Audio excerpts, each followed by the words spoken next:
Hey, Barbershop. welcome to Let's Talk Nation. I'm your man, Rod Love. And boy, I tell you, we got an exciting show for you this evening.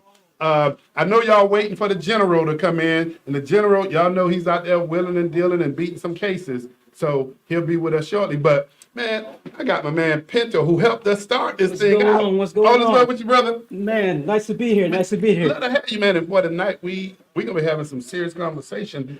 I guess this is the follow-up from what we originally did. Yes, yes. So Pinto, tell us about your vision of this, man, because this came a long way. Absolutely. So overall, the vision from what I'm seeing is the conversation that we have, not just from here, but the call to action for what we do on the outside, right? And that's it. That's it. The call to action. But you know what? We started this how many months ago? Feels like it almost feels like a year, but no, it's about 6 months ago. 6 months ago. Absolutely. And everybody's been asking, when are we going to start this conversation again? So those of you who are tuned in, you're tuned in. We look forward to having you dial in because we have some of the fraternity brothers here this evening. We look forward to having some of the sisters in the sororities to tell us what's on their mind as it relates to voting, education, as it relates to what's taking place in communities, public safety, and a few other things that we didn't put on the agenda, but we're also wanting to have conversations about health. So join the conversation. That phone number is 321, and I'm gonna have our executive producer help us out. 321 483 7002. Doc Polite, I hope I got that number right, but if I didn't, I'm sure you're gonna have it streaming across the monitor here pretty soon. Welcome to the barbershop. We got my man Pinto here. So we're gonna be talking about what's taking place in communities, why it's important to vote, but also what do you give up by not voting? Yeah, so you said the mouthful right there, right? But it's like you give up so much by not participating, right? Being the key. And there's so many resources out there to the point that it's almost like a full-time job to be engaged. Yeah. But the one thing I found that is a good tool to have is that cell phone. And everyone has a cell phone. You're right. So if we need to talk about something that's happened in the sports arena or something that's happened to a rapper or anything like that, what do? We go to the phone. The phone. And you know what? We go to the phone, but here's the other thing. I mean, you, the general, a lot of brothers, we got these different text groups that we belong So to. so many. And communication, man, I mean, it travels rapid. Absolutely. So Pinto, let me ask you this.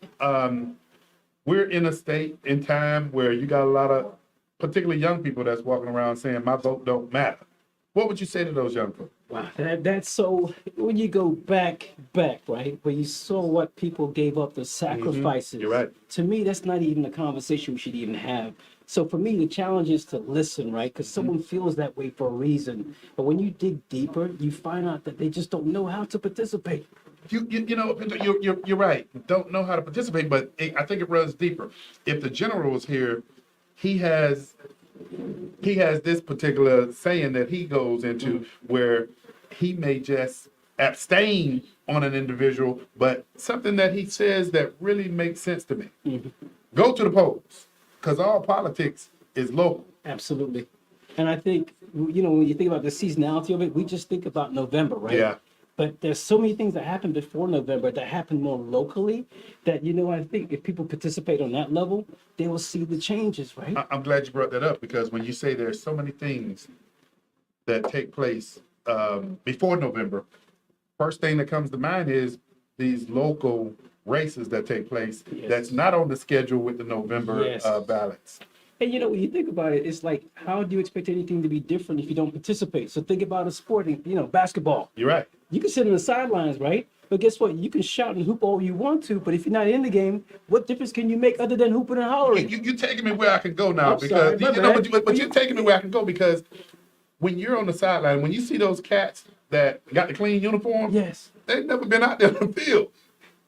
And so, Pinto, I gotta say, man, it's one of those deals where we all know these folk. I got some folk that are my friends that do this, complain about everything, and when you say that you go vote, man, my vote don't matter. Yeah. But the funny thing about that vote, right? That's the one thing that's an equalizer. So regardless of where you live, what color shirt you decide to wear, everyone has that same equal Everybody, vote. you're right. But the other beauty of it too is we're not telling people who to vote for. That, that's first and foremost. Yes. We're not telling you that you need to go register as a Republican or a Democrat. Yeah. Now, when the general and I are here, we do get into it about that. So for transparency, because I am a representative of Alpha Phi Alpha Fraternity Incorporated, Yes. right? We're nonpartisan. Okay, We yeah, just yeah. want people to participate. Participate. That's it. Just show up. And you know what? Like I said, we talked about the phones. They can do a simple search on candidates in Yeah. their area. And to me, Voter that's education. absolutely. So I think for me, how we got to this point was having those conversations in the barbershop, right? But what else do you do beyond the barbershop once you walk out the shop, right? You're right. And that's participating. I mean, how do you participate, right? And what is your district? Well, When you think about just even acting on the Senate level, You're right. the House, the Senate, as far as the state of Florida, that's different from DC now. And when you think about Tallahassee, See, you're breaking it down now for I know, people. but when you think about Tallahassee itself, that's where all these decisions are made that impact us daily. You're right. And I mean, and for those who are not familiar with home rule, when you talk about decisions that are made at the state level, that's the biggest argument that local legislators have as it relates to Tallahassee telling local governments how they should operate. Yeah. Now, I will say it's six in one hand, half a dozen in another, because there's some issues that I do believe that the state has to get engaged in, because you see some municipality making rules that, in my opinion, that are not good if those rules are embraced by other municipalities, and then you see people, governments running amok. It's a domino effect. Yes, yes. And so that's why you have the state that can make laws to supersede, but then the argument about all politics is local. Don't tell me how to live at the local level when you're way up here. I mean, so, man, it's a discussion that we can have all day long. But Pedro, I got to hit you with this, brother, Uh-oh. because, we get this from some of our super duper researchers. Okay. But what are some of the key voter issues specific to African American communities, and how do they differ from those in other demographic groups?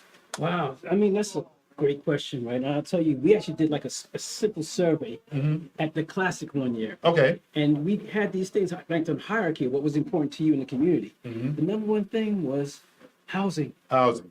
then employment. And then we had civic affairs as in policing, right? Okay, so That was housing, almost last. housing, and what was the second one you said? Education. Education, and the third one. So the third one, unfortunately, healthcare. Okay, But then the okay. fourth one was actually as far as civil disobedience or policing. Okay, so public safety. Precisely. Yeah. And to me, that was kind of astounding, especially in the time period Mm-hmm. that we did the survey. And it's a small survey with not statistically significant. Come on, General. Oh my goodness. Now we got trouble. Yeah, Now we got trouble. Oh, good Lord. Now we got trouble. But it's interesting when you say that, because the housing issue that you're talking about Yes. is an issue nationally. Come on, Absolutely. Greg, get on. No, we're going to double team Pinto. Get on that other side. We're going to put him in the middle. We're going to put him in the middle. I can handle it. What's going on? Sure, man. Hey, but housing is, you're right, a national issue. Uh-huh. Healthcare, national issue. Yes. Public safety, of course. Yes. I mean, so all the things. So the Alphas did this survey? So it was a simple survey. So what we thought about was this, the Classic. It's a Okay. great opportunity to see people from all over, not just local, but all over the nation represent, right? And along with the food and the music, we decided to do a simple survey. And again, it was to kind of determine what we should focus on or what we should provide information on. Okay. But more importantly, what's important to the community. And it was kind of, like I said, amazing to see those things that ranked higher as a hierarchy.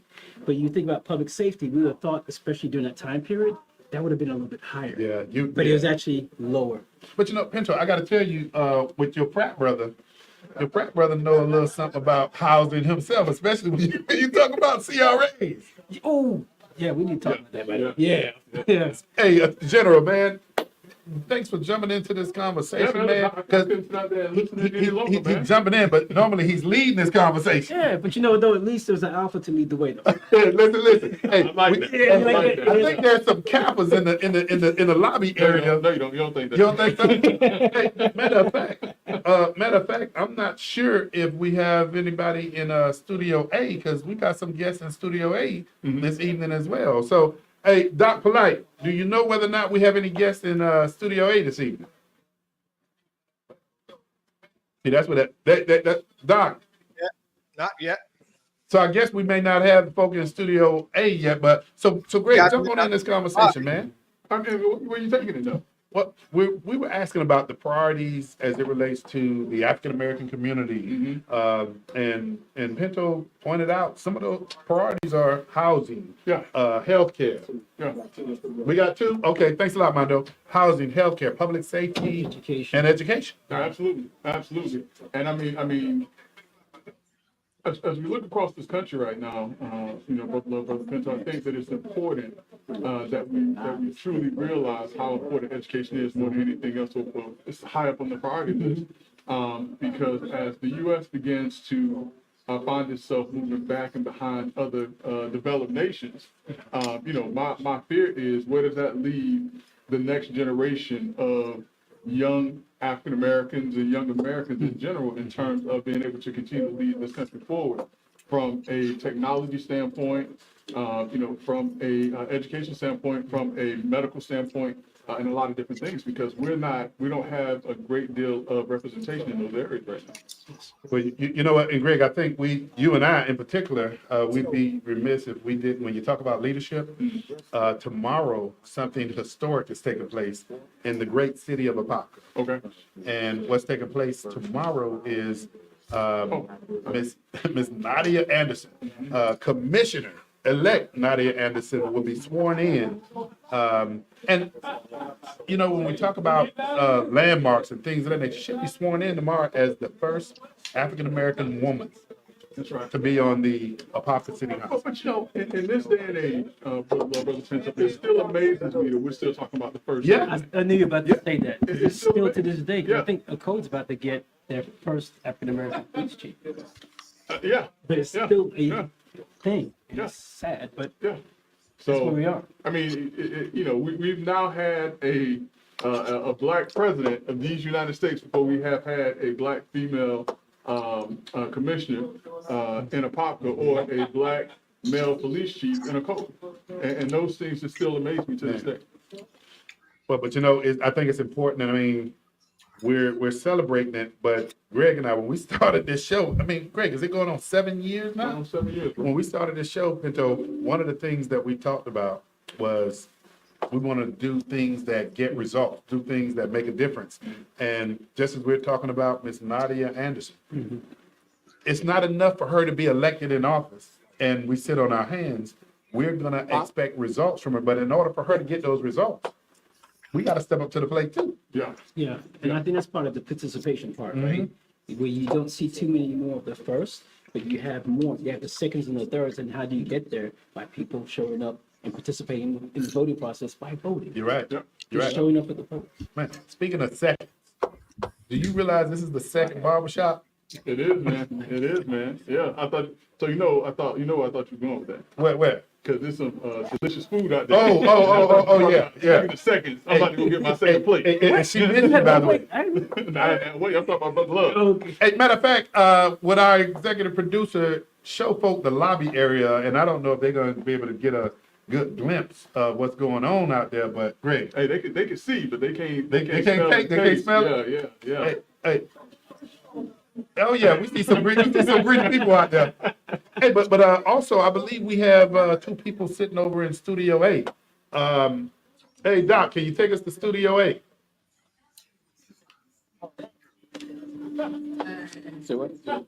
Okay, so yeah, hey, Oh, I see. Hey, what's up? hey we have Carl Nichols. I think somebody was talking about a Kappa earlier. Yeah. And who else? Carl, who do we have in there with you? That's the photographer. Oh, okay. Hey, we Carl, can you hear us? There's David Brown. Oh, David Brown. Yes. Hey, so we'll get them linked in. It looks like we got a disconnect or something. So they're having fun over there. Yeah, they're having fun. Good conversation over there, man. They're having fun. But so Greg, man, come on, chime in here, man, because this is we're talking about getting results. Yeah, we're talking about voting. We're talking about public safety, but we want to talk about things that are going to be real impactful. Something that we talked about a long time ago. And while we talk about public safety, social services, there's a key factor that we started kind of really hemming this up. Man, economic development, the exchange of commerce. Yeah.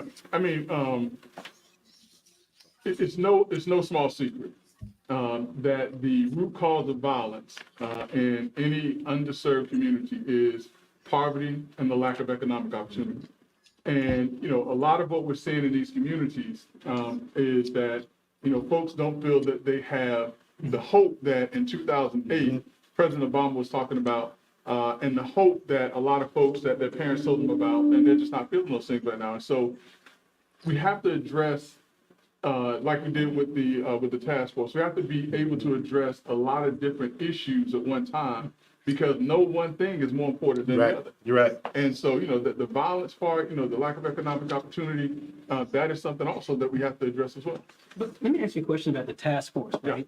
You guys have action items, and you find end results, right? And you have a timeline attached to that. But how does the person that's on the street get to find out about what you found and Man, that's a have you great question. implemented? Yeah, Because that's a great that's the question. struggle we're having as in, you know, when you say, well, people, they feel like their vote doesn't count. But when we have a conversation, we know how much it counts because we participate. But how do you get that on a granular level where they understand? That's, I mean, as the general mentioned, that's a good question. But here's the other side of what I would say to that.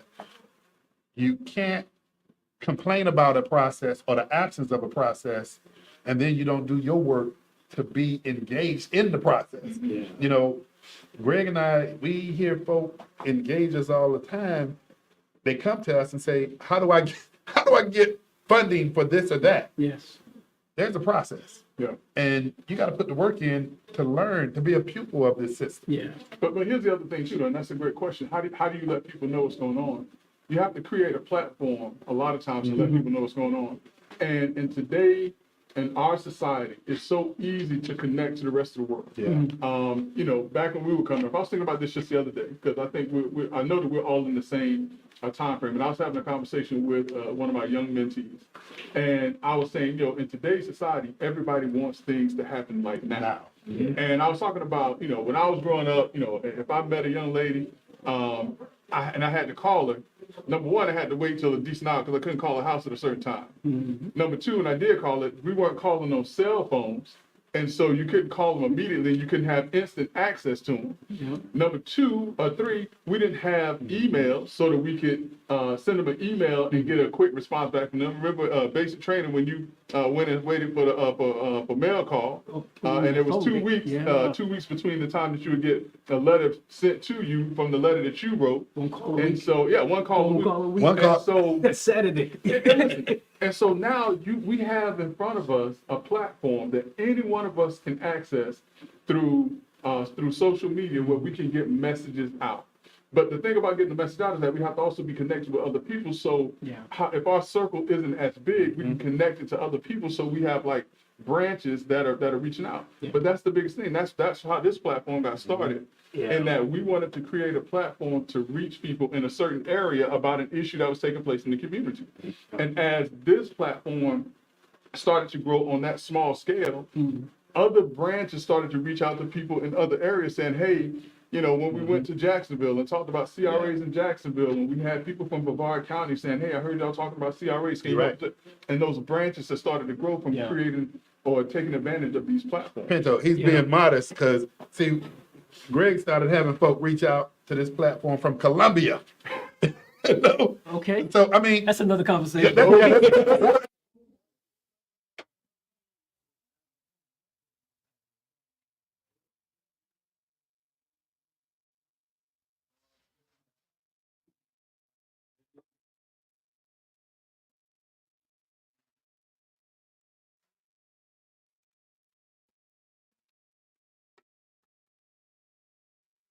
This conversation to make sure we're not duplicating efforts in the same area when it comes to voter participation and education. But what can we do to collaborate? And that's why I want to hear from the other organizations to see what they're doing. but you know what? Y'all two continue to have that conversation because these brothers over here eating and they're not talking. So I'm gonna go to Studio A and see. Hey, send Hapco in. Everybody else in, man. Yeah. No, this is, like I said, this is the kind of platform that we need to keep pushing. And, you know, it's like you're just asking for an hour and a half of your time to really get some good content. Yeah. Okay. You gonna bring it on. CJ in it too? Yeah. Go ahead. I think they're going to I think, You and CJ. We live, bro. What's going on, man? How y'all doing? Come on, Drake. That's Drake. Yeah, I got Drake outside. What's up, Drake? How you doing, man? Let's go ahead and get CJ. You look good, man. Your suit game is serious. I appreciate that. Appreciate that. This game always been serious. It's never not working. I said, I think we got you right there on the end. Pitch, you got your notes right here, right? Huh? You got your notes right here? Yeah. You go across?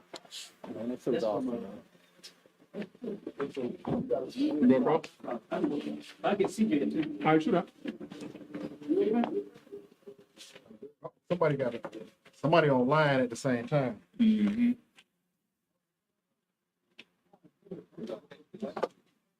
So yeah, we just have a meaningful conversation about the importance of voting, the importance of reaching the community, and I think this conversation is important because we're coming to it from a couple different views and perspectives, not just from a fraternity perspective. You know, we got Omega Psi Phi, Kappa Alpha Psi, Alpha Alpha that's here represented, but also, you know, different backgrounds of, you know, Miami. Brother Drake, you from where?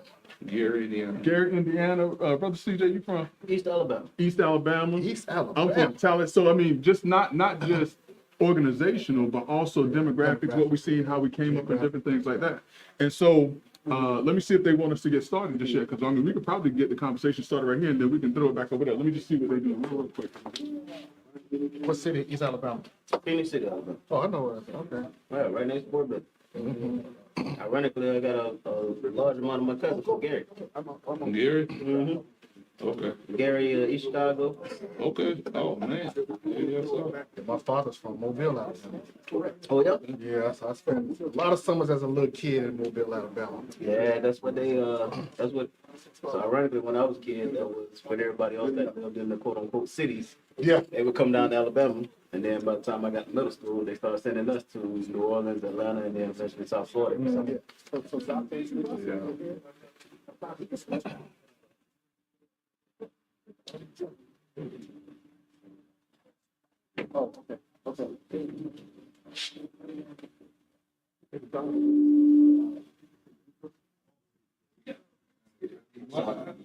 about to say, they feel like that social media page. Oh, this live? Yeah, I think it is. No, I was saying that's one of the comedy memes that the channel they got. Is they got these little random situations, and she had like you know how they interview one of the people on the news, and you're like, what? They're trying to microphone come that person. Yeah. So they make like they're one of them people, Okay. and then they go and say all this stuff they ain't supposed to say. Okay. Okay. Dropping names and locations, and like, oh, this live? Yes, it is. One love to Politics Nation USA. Oh, yeah, you spring guard too. So you bring the swing.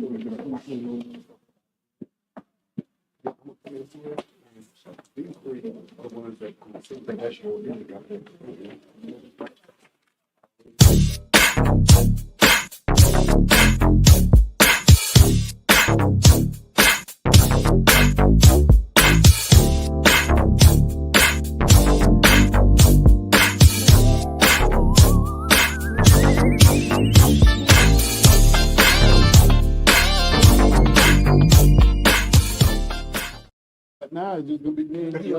Who else? Let me Good see who evening, else. good evening. This is Let's Talk Nation. I am Greg Jackson, one half of the dynamic duo. They call me The General. And tonight we have a very special show. We have some gentlemen that are in the studio, and we're going to be having a great conversation that started, I think, about 6 to 7 months ago in a barbershop. And as you can see, we got the backdrop of a barbershop. And at that time, we started having conversations about the importance of voting, issues that are taking place in the community, and what can be done to address those man, issues in the trouble with community. Mo or So I'm just going to go around because, as I said, we have some dynamic gentlemen who are joining us here tonight. And as a matter of fact, we have Studio A that's open also. So Brother Love and I, we're going to be bouncing back and forth, having conversations with these great young men Oh, yeah. I about was looking at voting, the sentences. issues that are taking place in the community, and what we can do in order to address those things. So let's go ahead and get it started. We're going to start from our right.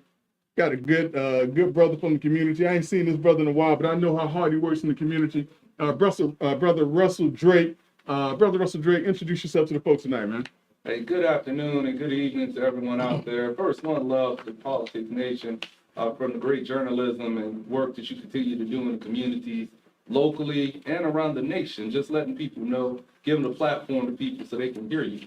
My name is Russell Drake. I'm a community advocate. I've been in Orlando for 22 years. I'm a native of Gary, Indiana, alumni of Howard University, man of the Omega Psi Phi Fraternity Incorporated.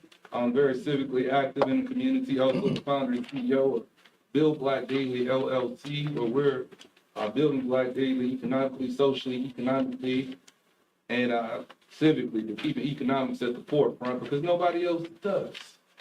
And again, I thank you for the great work that you do and glad to be on this panel with you. Listen, Brother Drake, I appreciate that. And we're going to be having some conversations as we go through this about the importance of economic development in the African-American communities. One of the things we did learn from the last conversation is that the issues that are facing the African-American community has to be approached from a multidisciplinary approach. And so economic development, voter rights, and different things like that is something that we're going to be touching on. But next, I'm going to go to the gentleman to my left.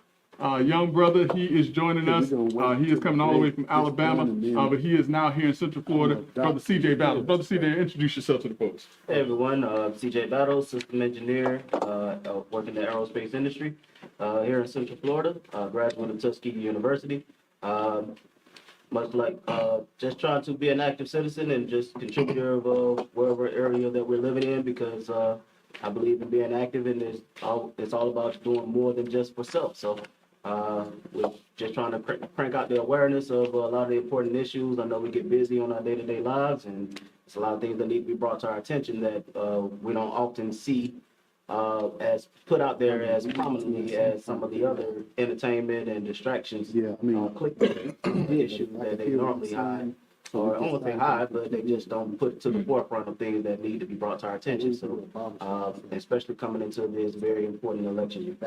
Appreciate that, Brother Battles. And Brother Battles, we kind of talked about, some of the dynamics that we bring to the table, being from different organizations, different areas. But one of the things that Brother Battles also brings to the table is that he's one of the younger brothers that's coming up in the ranks. And so going to have a great conversation with how the millennials are thinking about things and how they're viewing things. Now, the next gentleman, I'm going back to my right. I saved this man for last. Y'all got to understand. Me and this dude right here go back a long, long way. There's only one person in this building that I've known longer than this man right here, and that's Brother Hugh Pinto. But this gentleman here, I call him friend, I call him my brother, but he is also known as the commissioner in the great town of Oakland. My friend, my brother, Commissioner Brother Joseph Hap McMullen. Introduce yourself to the people, my friend. Good afternoon, good evening, Live Talk Nation. Let's Talk Nation. Hey, Ma Jackson. I see him in Dayville. Everybody, Can you give a shout out, man? Tell the everybody in people. honey. I'm Joseph McMullen. As Greg has mentioned, I am a commissioner of the town of Oakland, Florida, out on the West Orange County of the area.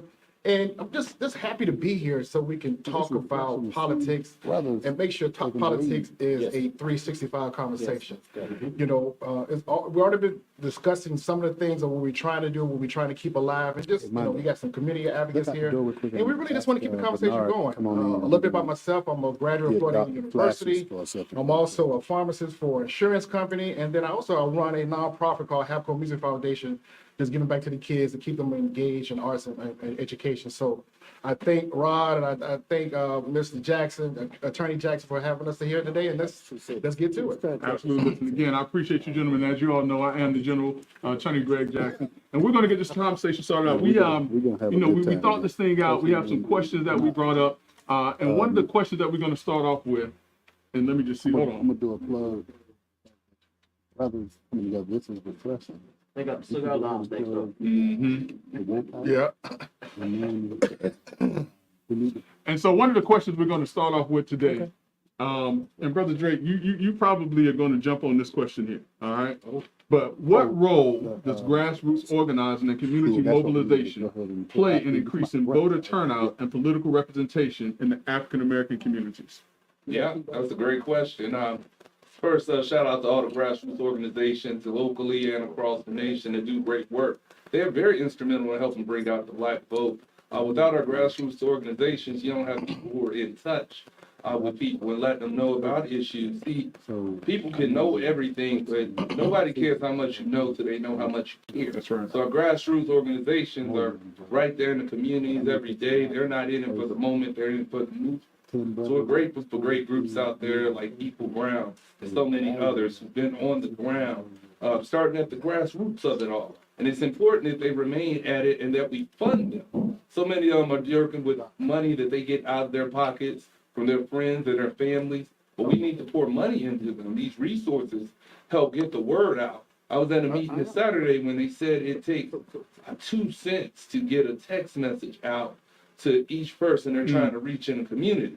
So every cent matters, every dollar matters. And we don't have grassroots groups out there, then I don't think we're gonna have a great turnout at all. I think without them, we have a shell of a turnout. Some people wouldn't even know elections are happening. Yeah, that's a great point. And, you know, Hey, I see most people those would brothers say, next oh, door there we go. doing their thing. They having great conversation, but there's some brothers next door that want to jump in this conversation too. To my right is the famous Carl Nichols. I believe you're a Kappa man, right? I'm a Kappa man. You're a Kappa man? And that's what I am. All right, don't tell them brothers next door. And also we have Bernard in the house. And Bernard, man, what you doing with the Wolfpack and community service? Just the engagement with the community, man, is incredible. Hey, brother Jackson, man, I don't know if you see the optics on what I'm looking at, but man, this is incredible, man, to have these brothers that are stepping to the table, having an incredible conversation about things that matter. I think we do need to put that telephone number out there. That telephone number is 321-483-7002. Join the conversation. And before we switch back over to you, General Carl, something is taking place this Saturday, man. What's taking Oh, place? man, it's time for the third session of Men Brunch to Orlando. Okay, when is that? Where's that taking place? I know it's taking place this Saturday. Taking place May 4th at Dream City Underground. Okay. Dream City is located in the general area of Hiawassee and 50. The tickets can be purchased on Eventbrite under Men Brunch to Orlando. We have tickets. I think they're $65 or $50 for a table. You know what? Let's do this. And for the first 2 phone calls that we get in, we're going to give away 2 tickets. That number, once again, is 321-483-7002. This is for the Men's Brunch 2. And I know last year you had some incredible speakers. One of them is historical, and that's none other than attorney Greg Francis. And I think he goes down in history as having the largest settlement with the federal government with the black farmers in Florida. Then you also had a good friend of Greg and myself, and he's a friend to all, and that was the Bishop Derek McCray. You know, I like the way Attorney Francis threw the SOS up last year, threw the hat up and said, "Are you with me?" but no, before we pass it back over to the general, hey man, what's happening with the Wolfpack, man? Wolfpack, it's a gentleman's club, cigar club that we have out. It actually consists of doing a little charity work for his back to school fundraiser for kids, whether it's shoes, pants, basically it's tennis shoes, but pants and accessories, t-shirts, underwear. We try to pay back to the community on that sense, and also we do a Christmas drive. This year we're hoping to adopt maybe 1 or 2 families. Okay. To push that out. Hopefully we can get some people to actually reach out and get a little more information to us on that. Okay. Well, I'll tell you what, hey, we're going to switch it back over to the brothers next door. But, you know, again, a lot of this revolves around economic development. If you don't have, it's hard to do. So, hey, General, Brother Jackson, go ahead, man. Take it from here. Listen, I want to say appreciate everyone over there in studio again, Brother Love. Great conversation that y'all having over there. But here, we're talking about grassroots efforts and how they help to attract or how they affect voter turnout. Brother CJ Battles, what are your thoughts on grassroots efforts in the community and how they help with voter turnout? I mean, obviously, I think that grassroots organizations and more importantly, grassroots action is important, primarily to counteract the one of the many factors that lead to voter apathy in our community, which is people that don't come around that we know for a fact that don't care. They only come around historically for generations during the election season, making promises or things they might think we want to hear, as opposed to people that not only look like us, but actually are speaking things that they know we're actually paying attention to our day-to-day lives, you know, as, whether in our physical neighborhoods, our places of worship, the opportunities that we might face economically through jobs or entrepreneurship, and being able to talk to us in a language that we understand. I mean, I think in the African American studies environment, they call it the difference between the social environment versus the governance structure. How do we talk to, how we perceived in their eyes versus how do we communicate to each other? Yeah. And I think that is mostly the important part, and that we know that when we do speak, we're not coming as agents of any particular body other than our people, and trying to see, like, hey, what things we're trying to both communicate and convey information, but also listening and being proper advocates for those who feel like they're not heard. No, you brought up a good point, Brother Battles, in terms of when election cycles come around. Historically, there are people who only come around when there's an election season. Now, interesting. We have an elected official to our right. And so, Brother Hapco, what are your thoughts on grassroots efforts in helping to increase voter turnout and also mobilization? But also, just real briefly, if you can even talk to what Brother Battles has kind of hit on, why is it that most elected officials only come around when it's election time? I know it's not you. No, You know what I'm saying? yeah, Yeah. because we don't require them to. We don't make sure that they need to be in front of our face 100% of the time. We don't require it. We don't hold their feet to the fire. When you look at what's going on around the state, or every state around the union, but you look at the state of Florida, okay, the session, the legislative session was early this year, it was in January, and it ended in March. And after that, everything's being settled, and you're waiting for the governor to sign the budget and sign all of the laws that have been presented. The budget this year, just for appropriation, is $117 billion that's been infused to the state of Florida. How many of us really understand where that $117 billion is going to go? That's going to affect all of the 410 to 12, because one city is the fund, 411 cities in the state of Florida, 67 counties. We need to be at the door in that room, understanding when those dollars are going. And if we're not involved in that process, we lose out. We have elected officials on every level of government here in Central Florida, where you're talking about local, county, state. We have the county mayor. We have definitely state legislators. We have definitely on the federal level and in the White House. So we need to be all working together to ensure that everyone is always present to understand what's going on. I'll give you an example. The state legislature this past year just tried to pass a law to increase the homestead exemption from $50,000 to $75,000. Oh, you may say, oh, that's so great. I get to save taxes on our money, on my house. But most cities and towns, that's how they operate. They get monies from your taxes on your house. If you want proper water, you want proper fire, you want proper police, you want the parks, you want all these amenities. We're not saying, to increase taxation. Of course, there is a $50,000 limit right now that they can't tax. But what if they were to increase that to $75,000? What would happen to a city like Eatonville, who average home is how much right now? Right now, around about $58,000 to $60,000. That would destroy Eatonville's budget. They won't be able to operate.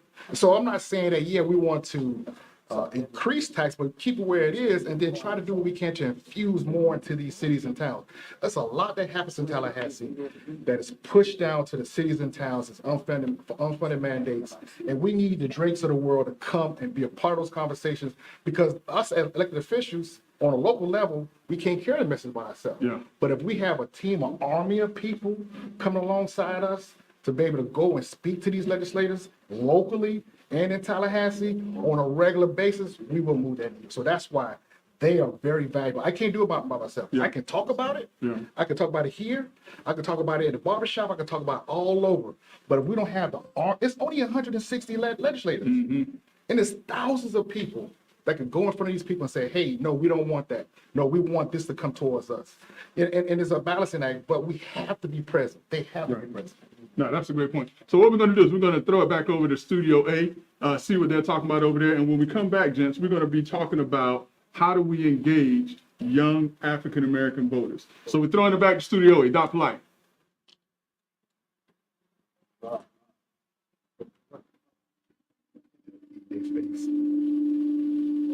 And just like that, we're back in Studio B. But like I said, yeah, we just will boomerang the stage right along. But here's the other part of the conversation, because every single election cycle, whether it is a presidential election cycle, whether it is a non-presidential election cycle, people are always trying to figure out how do we engage the younger voter, because Brother Drake, you know as well as I know, because you watch the numbers, you look at the people that are going out to vote.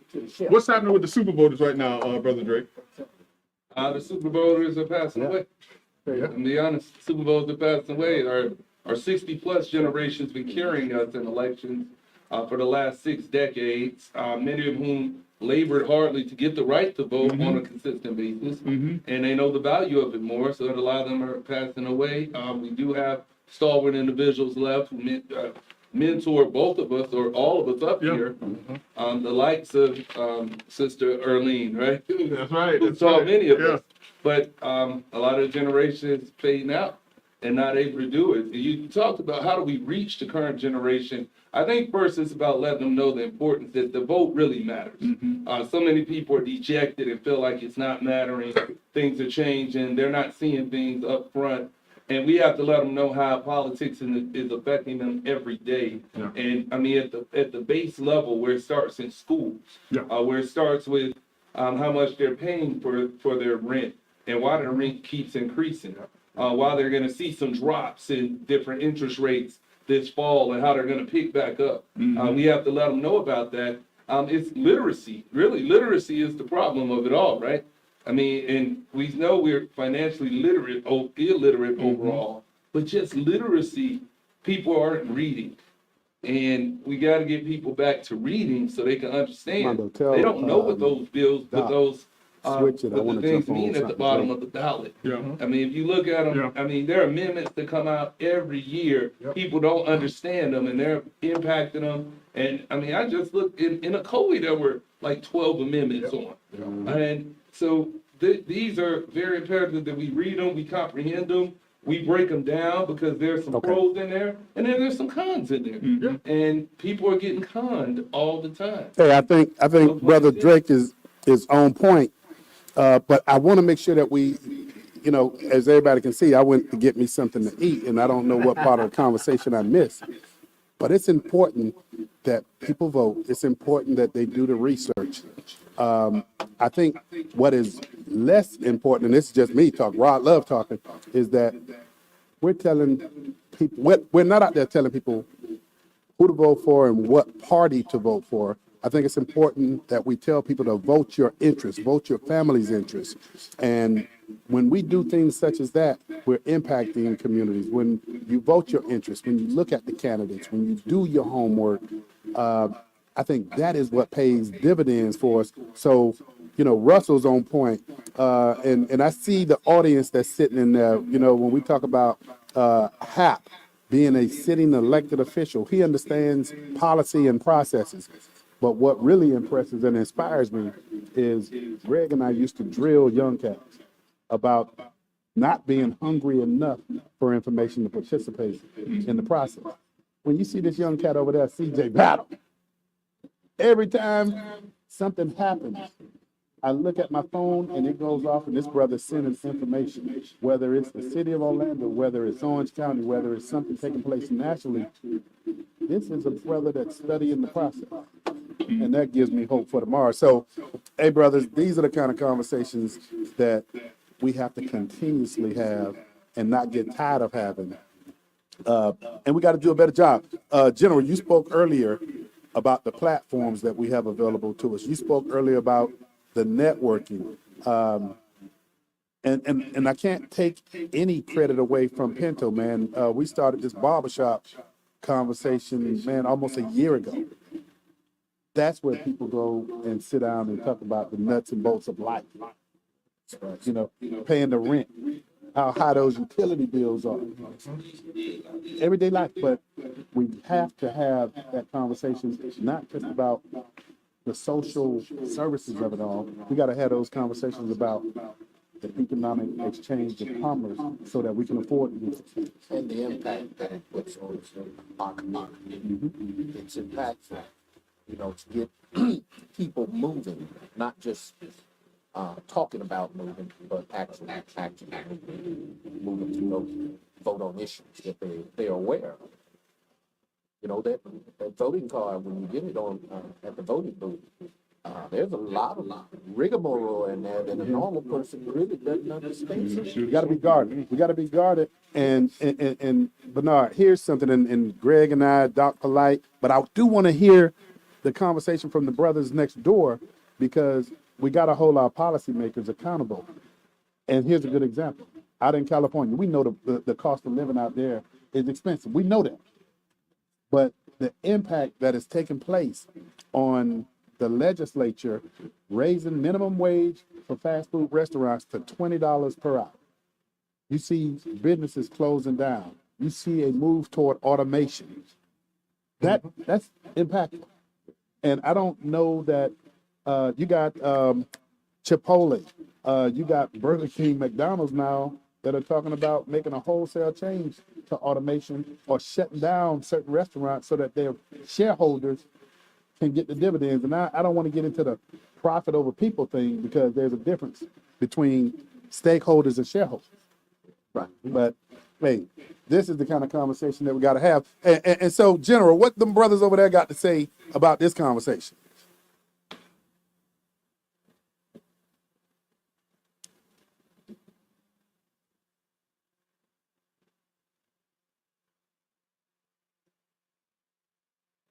So listen, I mean, those are all some great points that Brother Love and the brothers over there that are making. And Brother Drake actually was hitting on some of the things about, you know, over in COE, there are like 12 amendments and different things like that. And people don't really know, you know, what it is that they're looking at, what they should vote for. And it's confusing a lot of times. And that's why platforms like this and organizations that help people to understand the issues helps to educate the voters. But Brother Drake, you mentioned something and it made me think. And I'm gonna throw this question between Brother Battles and Brother Hapco over here. But you talked about the things that are important to people, and they were talking about it in Studio A also. And they're talking about everyday life and things like that. So if we know that all politics is local, meaning that if you have issues with your roads, if you have issues with your street lights, if you have issues with your water, if we know these things, why is it that most people will ignore non-presidential elections, and that it is an abysmal 15 to 19% of the voters that come out during non-election cycles when all politics is local? What do you think about that, Brother Bellis? Personally, I think that over the time, over recent years, and probably even the last couple of decades, is a word that Brother Love used a moment ago, which was stakeholder or shareholder. A lot of times in communities, we don't feel like we are shareholders of what's going on, or like our voice does not matter. And so therefore, it's like, if I do say something or if I do vote, what good is it going to do when apparently they're going to run their agenda anyway, regardless of what we do?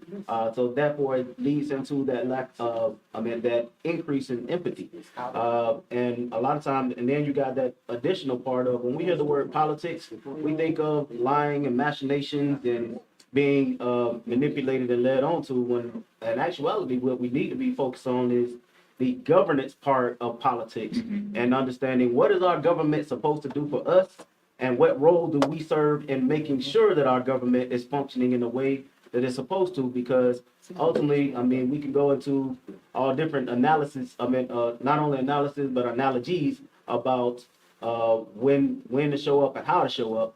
But the main thing is to show up. Yeah. Regardless of whether, if you don't show up for a job interview, then it's You gotta go get it guaranteed done, that they're gonna move on to the next because they feel like obviously it's not important to you. We need to, as advocates in the community and having various platforms, we need to use that. And what's the old saying of, to whom much is given, much is required. It is incumbent upon us, that those that see how this game is being played, to not interpret that for us unless we're being asked, but more so being translators, like objectively, hey, I ain't gonna tell you how to vote, but here's the information, and if you ask questions and make yourself available, make sure we telling them what these amendments and propositions are.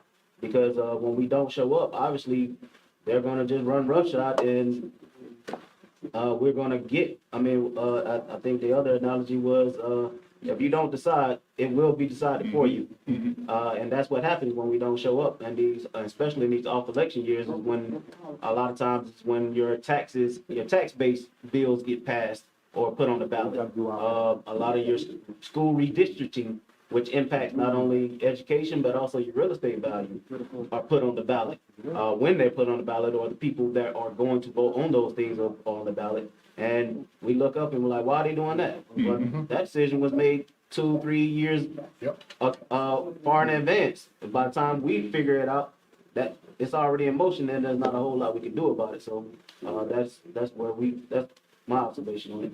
Listen, all great points. But here's the thing: we have an elected official that's in the room right now, and it was something that said, and I want you. I know you got some other things on your mind, Brother Hapko, but it's something that was said that I want you to kind of give us some insight on. Okay.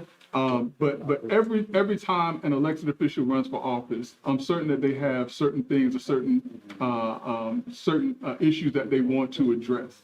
But invariably, they cannot get to every issue that they want to address.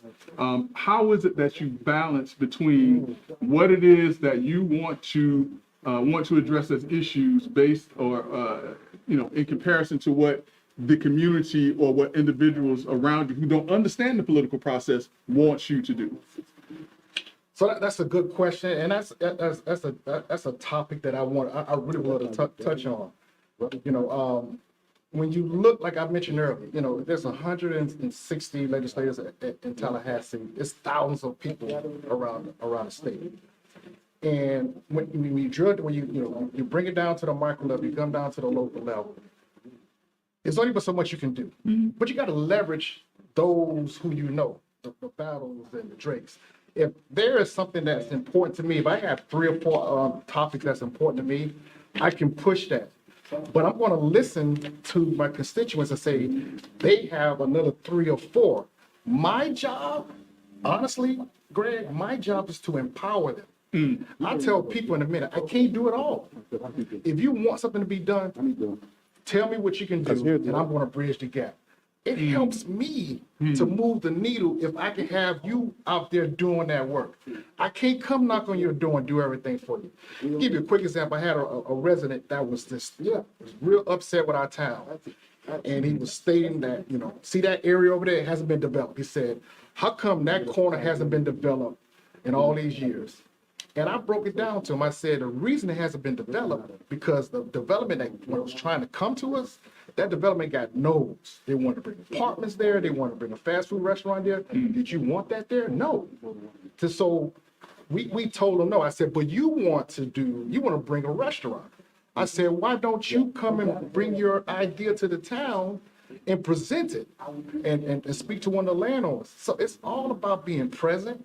It's all about leveraging those around you. I'll tell you, you talk about Hapko. I come from a band world. I'm not going to do it by myself. I can't.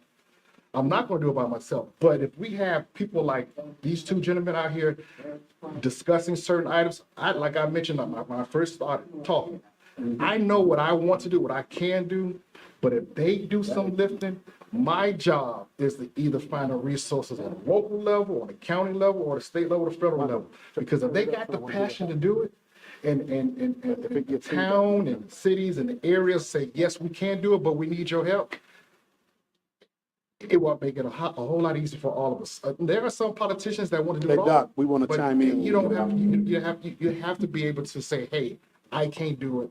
Let's do it as a team. And trust me, a lot can happen When you're working when you're as a working team. together as a team. Absolutely. Hey, man, I tell you, this is excellent conversation. And one of the things, I mean, we were over here doing our little sidebar. And one of the things I think the audience need to realize is the fact that we don't agree on everything, nor should we. And I think a healthy disagreement is something that helps us get to an end, as you mentioned, Carl. And so the audience need to realize, I mean, the general and I, we will disagree on issues, but we understand how to be disagreeable and shoot, we slap it out, hug it out in the end. But I think if people get the impression that this is one of them kumbaya type of engagement, no, it's not. There are some things that we disagree on, but Carl, we agree that something has to be done, and we come to a consensus on what the end result should be. What the end result is, the process is why, where we have to be able to work with each other. You don't have to agree with each other, but the process of receiving information from someone who disagrees with you, that's powerful. And being in a disagreement with someone does not mean being in a disagreement. We're gonna talk Does about not mean your end result endorsements. is still not good. And where we're going with that is, man, I tell you, you've seen families that politically have been torn apart now because they're like, how can you go in this direction? And I see more young people that are looking at alternative party situations and solutions. Yeah. And so, man, we got to come to the conclusion that there's strength in numbers, that we don't always have to agree. And Bernard, I love what the Wolf Pack does, man, when it gets together. They have some real robust disagreements. We try to talk about accommodate like, you know, what happens, what takes place, politics, home situations. But back on that part, we want to talk about it. We have to, as a group, all our express disagreements, work through those disagreements. You may not understand what that person is saying until they explain something. Then you get a different view of what he's talking about. You're right. That's where those solutions come together. Well, I'll say this. I mean, we have one elected official in the building, and when Hap goes to make his case, when he goes to fight for things, he needs to be able to look out in that audience and see that he has constituents that are supporting, because he's only one vote. And so, you know, this Saturday, what I'm looking for at the Brothers Brunch, which last year sold out. I mean, it was refreshing to see brothers come together and networking, talking business, talking politics, talking about direction. Yeah, but what I'd love to see, and I don't know if it's ever happened, but I'd love to see 100 brothers show up to an Orange County Commission meeting in solidarity. And everybody don't need to get up and make public comment, but to have 3 brothers get up and hit some salient points. One, economic development. Another, I mean, and these are some of the points that Pinto was talking about earlier. Housing needs. Let's see what other collaborations can take place with government and the private sector so that there's affordable housing. I mean, and a lot of people don't like to use that word. Now we've moved to workforce housing, you know, but I don't care what word you use. Let's look at making housing so that people can afford to live and not just live to pay for the utilities and the doggone mortgage or rent. And again, I'll circle back and Brother Jackson, I'm gonna pass it back to you, but man, we got to set a goal. I'd love to see 100 brothers in the Orange County Commission chamber and to hit 3 points. And yeah, we all got to work. We all, but yeah, we got to get it done. Hey, men brunch two is gonna dedicate that one as one of our platform goals. Hey, because right now, and hey, Brother Jackson, take this back, but right now, I will say, and I say this with a great deal of confidence, and Carl, you were saying it earlier. Right now, they don't see us. They don't see us. And there's strength in numbers. So, Brother Jackson, man, back to you, brothers. Now, listen, I appreciate that, Brother Lover. Y'all are having a great conversation because what y'all are saying over there, we're able to take that and expound on that. Because Brother Battles was just sharing something with us on this end that I want him to share again. And then we have another part of the conversation that we're talking about here as well. But for those who are seeing these screens and hearing these voices, you are tuned in to Let's Talk Nation. Brother Love and Greg Jackson, the dynamic duo, guaranteed to raise your IQ 10 to 15 points. But tonight we're going to do 15 to 20. But listen, we're having a great conversation. We have representatives from various organizations, various places. We have the Alphas, we have the Omegas, we have the Kappas. I think we even have a Sigma in the house. Yeah, maybe not, but that's all right, because we're going to still have a great conversation about voter education. How do we engage our communities? How do we get people educated about the important things and how to address the important things in their community? And Brother Love, part of the conversation that you were having that I want Brother Battles to talk a little bit about was where you were saying, hey, I hope that we can I wish we could get 100 brothers into a county commission meeting. But Brother Battles was sharing with me, there were times when there were 5 of us that would get together. Brother Battles, share that story with us that you were just sharing. Yeah, it's so often that when you show up to the actual business function of an elected body, in this case, it'll be the, say your local school board, not specifically Orange County School Board, but there's been other school boards in which I've seen it up close and personal. A lot of times when we show up, if one of us show up or 2 of us show up, it's no more than 2 of us, unless it's say a parent with a complaint.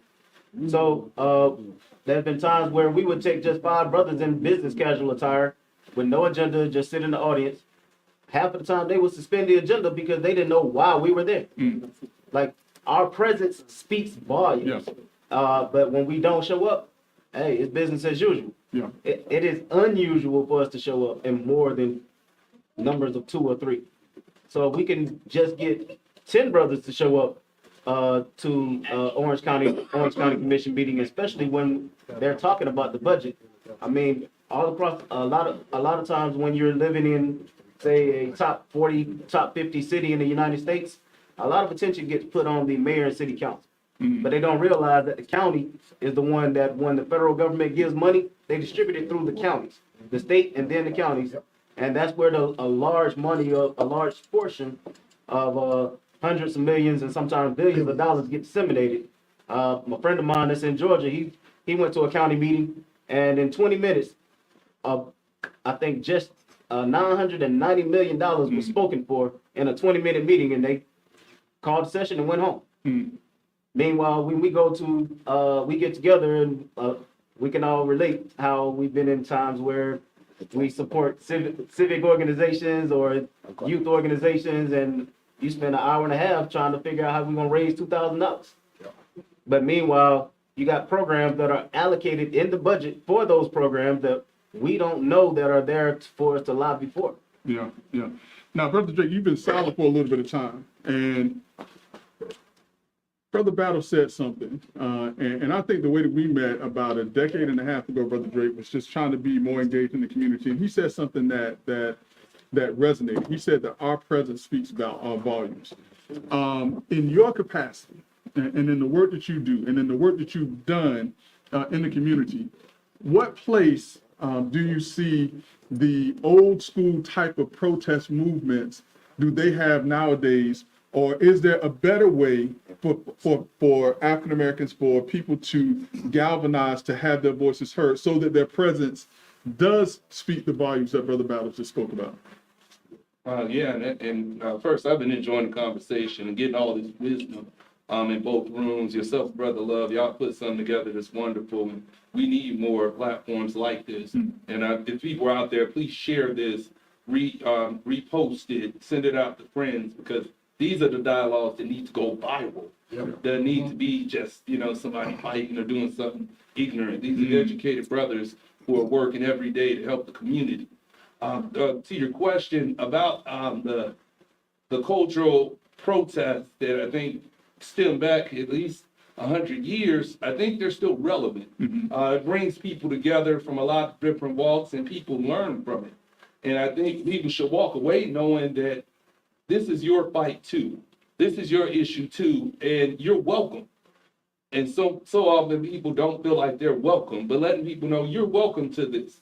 But that can't be the end of it. Right. That can be the start of it. That can be the mobilizing force, but it has to keep on going. It does have to transcend, as Brother CJ said, to come into these council or commission meetings so we can support good commissioners like Brother Hapco here, who needs that support. Just one person can make a difference. And you sign up and get on that agenda, and you're really doing something. And you're right, they will change the whole agenda to say, what do these 4 strong black men want? Why are they coming in this room? And what's going on? And they'll fish and try to figure it out. And they say, well, let's get it out the way right now. Yeah. What are y'all doing? And it's nothing. It's just making a presence. And that goes a lot, that helps his cause. Because a lot of stuff gets determined when people aren't in the room. And when you're in the room, it's in the room. The late Doug Head, we talked really a decade ago and said, in the room needs to be the focus. Yeah. And we never really ran with it, but we need to get in the room. That's where the decisions are being made. When people are sitting back and they're at day parties, they're at brunches, they're going on vacations, and then they're wondering, man, how did this happen? You weren't in the room. Everybody's got the opportunity, and you're welcome to be in it. Brother Jay, and I apologize because you got a flow going, but you said something, and I want to circle back on this just a little bit, because you said that when you have these protest type of movements, it's a way of letting people know the issues, but also letting them know that you're welcome there, but it has to continue. What are your thoughts on, and anybody else can do it, but what are your thoughts on the fact that most people bank on the fact that when there is protests, and particularly when there are African Americans, that we're going to forget and we're going to leave it as a moment and not as a movement. And all they got to do is just wait us out, and we're just going to let it go by the wayside anyway. Case in point, who was it that said that they were going to put billions of dollars into the community after what happened to George Floyd? And then we look up, and the monies that they said was committed to the African American community was never put into the African American community. They're banking on the fact that African Americans have short memories and we're going to forget. And I apologize, but you said something. I just wanted to hit you with that. No, you're right on with it. And these tough combos to have, because people say, oh, don't slam me. I'm your brother and your sister. If you're my brother and my sister, you're not going to leave us hanging financially. You done brought in over $500 million, and zero of it is trickled down to places like Eatonville, to places like Paramore, the places that you promised you'd support, or even haven't even gone to places where some of these tragedies have happened. So people need to be called out for it and held accountable. And this is, mind you, this ain't a political party thing. Right. This is a us thing that we really need to have tough convo about. And it's nonsense when that happens. And we shouldn't, it's sad that people bank on that, but I think you got people in this room who won't let that be the end of the story. That may have been the narrative that was painted for the last 10, 20, or 30 years, but that ends. And it ends with people holding people accountable. We can't be afraid to call people out. In the same way that somebody has vocally said it, it needs to be called out in that same manner. We can't, if people get mad, oh, why'd you do me like that? Why'd you do me like that? Why'd you do those folks like that that needed the help and the assistance? We gotta hold people's feet to the fire and can't be afraid of the backlash for it. And we gotta get out of this idea that we can't be wrong. I think we're in a messed up state of mind that, oh, we can't be wrong. I can't be wrong. Nobody wants to say something's wrong. And stuff is wrong. People have to call it out. And and it's like, even if you got some party allegiance, call out your party when they wrong. Listen, It's some wrong stuff that happens. Listen, I'm gonna get biblical on you. Then I know Brother Hapco had something he wanted to talk about real quick. But when we talk about iron sharpens iron, Yes. I don't know if people really and truly understand what that means. when iron is sharpening iron, that's two hard surfaces that are rubbing against each other to create a sharp tool. And so we're going to have hard, tough conversations sometimes. That's the iron rubbing against each other, so that when we come out of that, we're going to be sharper and better for it. So when we talk about iron sharpens iron, yes, we're going to have tough conversations. We may have conversations behind the scenes that other people won't see, but when we come out from that, after that iron rubs against that steel, we should have a better platform. We should have better tools. We should have better ideas about how we're going to approach and get things done in our communities. Brother Jackson, you right on point, man, when you talk about iron sharpening iron. And speaking of iron sharpening iron, but no, we got two other brothers in the studio, man. Make some introductions. We got, Colonel Rob Singleton. Colonel, we appreciate your service. Retired Air Force pilot. We also have. Did y'all get something to eat? Oh, I'm sorry, test pilot. You got something? We also have. He got it ready. Mr. Walker. A friend of mine. Good. Yeah, but I was gonna add to that. Rob, tell us about yourself.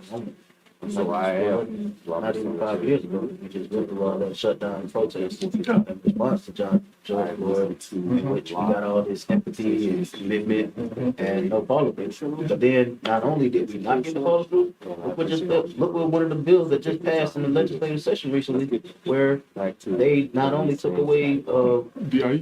not even DIE, I'm sorry. community oversight commissions for police. And another bill that would make it illegal for you to actually video a police officer doing their job. Black man. That's gonna be a contested. Yeah. Correct. Yeah. But it passed. The whole point is, a lot of times they test the boundaries. They pass stuff to see what can get away with. I went to a school, some of you may have heard of, some you may not, Forest College, of Southern Illinois University, where our mascot is a very expensive white dog. I graduated number 5 in my class. Understand me when I tell you, politics we can't get away from, we can't do without it. But let's start back where I just initially said, grassroots. Carl Nicholas presents some of the greatest events for men of color for distinction and knowledge. How many of you guys have reached back and said, hey, I'm going to sponsor this young kid to come and see how we do this? We got to start from that grassroots. So I'm going to water my grass. I'm going to take this young man to this Men of Distinction brunch so he can see what it looks like to be a successful Black man in the United States. All right. Okay? Because we can't keep talking about politics and things like this. First thing that we got to do when we are able to vote, we got to show up, we got to show out, we got to vote. But we got to go back to the point of watering the grass. Okay? It's okay for my son, my daughter, to be a welder. It's okay for my son, my daughter, to ride on the back of a garbage truck and make $100,000 a year. It's okay for my son or daughter to own a landscaping business. We all are not college material. If our children show us that they have an interest, a will, and the ability to go to college and graduate, we should encourage them, we should support them, and get them through. If they tell you that they have interest in something else, we should support them.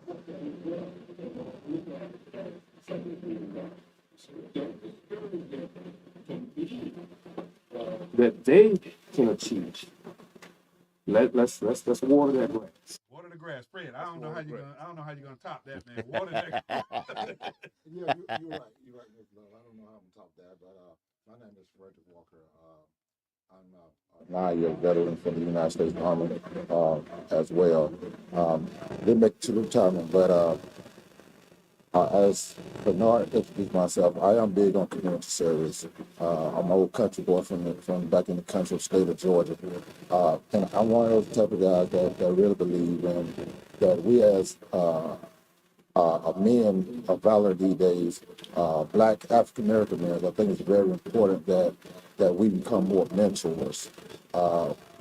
Even on my job, I always say, you know, I mentor or train train my replacement, meaning that we have these young men out here in this community that we should be mentoring and being a role model to.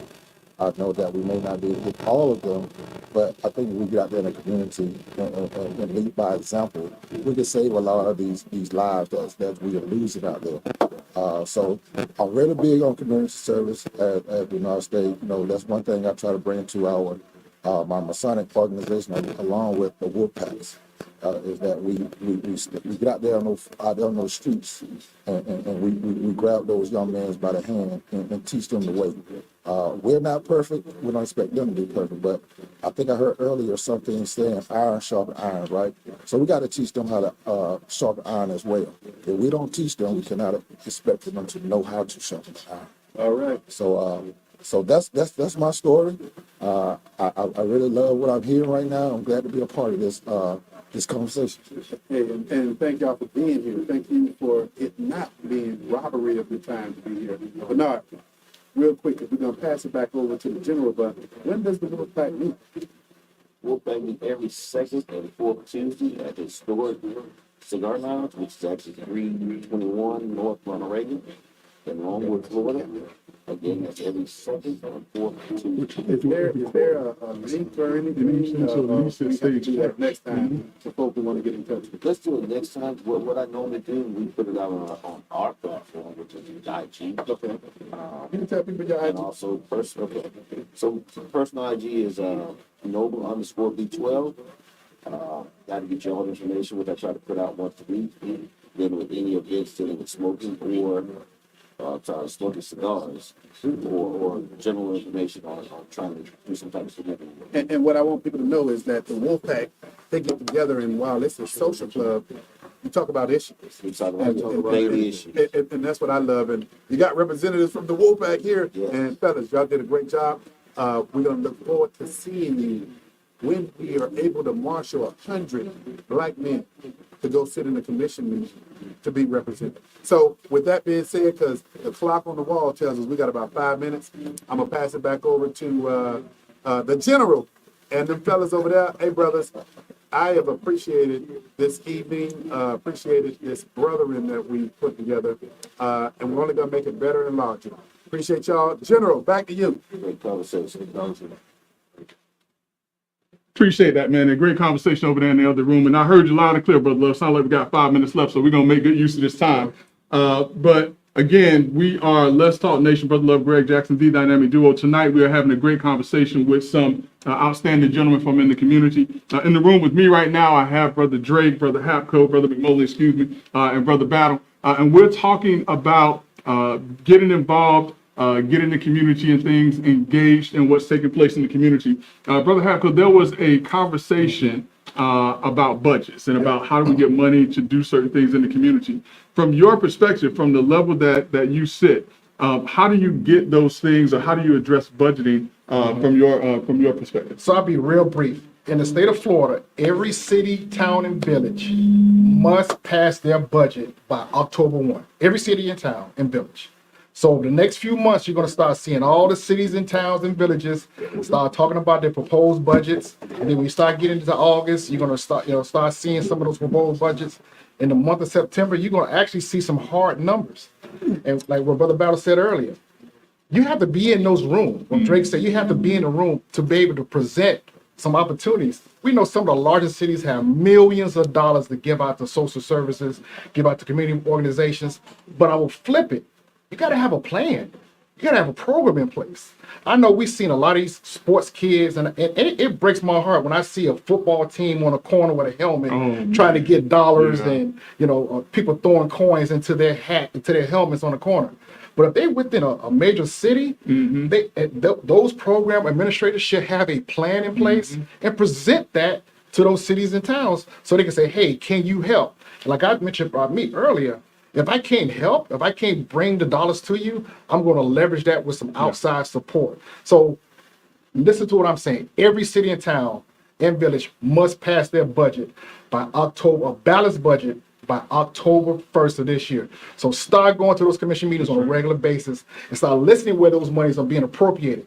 You know, like Brother Battle mentioned, you know, if an organization needs $2,000, they're right here trying to do some kind of candy sales and all kind of other stuff. When if they got a viable program, just present that to the city or town. I'm not saying that you're going to get those dollars, but they may have a partner outside that city or town that can come alongside and support you. So please go to those meetings, but you have to be those meetings 365, and they open to the public. And the budgets and the agenda is open to the public. Great information, Commissioner McMullen. In that capacity, that is outstanding for people to know, and especially about the budget and different things like that. Brother Drake, as we get ready to close out, man, before I let you talk, Build Black Daily. Yes, sir. What we talking about, man? Yes, sir. It's Building Black Daily. How is what you do. I Are we like performing it. with excellence every I day? like it. Are we sowing into black businesses when given the opportunity? Mm-hmm. Are we uplifting those businesses if they aren't the best quality? There we go. Are we raising our kids? Are we mentoring our neighbors' kids? Are we building that village that used to exist? You know, and are we serving as chiefs in that village? Are we building Black daily? I like that. Economically, socially, educationally, civically. Nice. Let's build. Nice. Well, Brother Drake, I appreciate you for being here. Any last words to close out with us? Hey, I thank you for all you continue to do. People out there, you're welcome to do this too. It's not all about us. You're welcome. We welcome the young bloods. Come on in. We're working together. It's all love right here. Appreciate that, Brother Drake. Brother Battle, Vision 2050, man. What's going on with it? Hey, all right. So for those that don't know, Orange County Vision 2050 is actually what the county plans to bring business-wise, neighborhood-wise, road-wise, commerce-wise to Orange County. What Orange County is going to look like in 2050. It is the local communities development's buy-in on a bigger plan that's been in the making for 25, 30 years, which is America 2050, which a lot of Americans don't even know about. But that is how we decide on whether or not we get high-speed rail. That is how we decide on which neighborhoods are going to get funded for trailways and walkways, or giving tax credits to certain businesses or certain industries as opposed to others. Whether or not prisons get more funding or not. All of that goes into that kind of planning, and a lot of times we get left at the wheel because of things that are happening in votes that go down during the weekly. So we definitely are not paying attention to what's going on the long range structure. And I know we're far more talented and have a whole lot more creativity and far more vision than to look past just headlines of things that already have occurred. Let's start looking forward. Absolutely. Listen, man, I want to say thank you once again, but I want to give a very special thank you, not just to my partner in crime, Brother Rod Love, but to the gentleman I told y'all that I've known longer than anyone else, that's known me longer than anyone else in this building. That's Brother Hugh Pinto. He helped to organize, put this together. Brother John Ellis. I want to thank a special thank you to Brother Drake for being here tonight.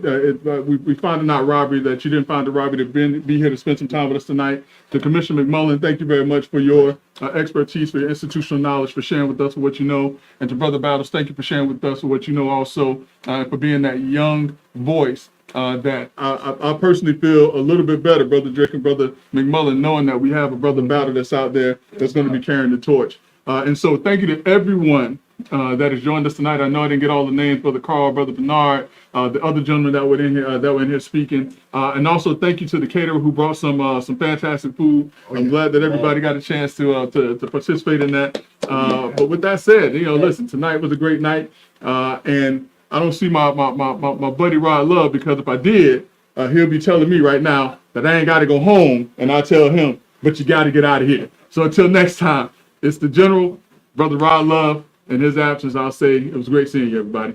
Doc Polite, take us out, man.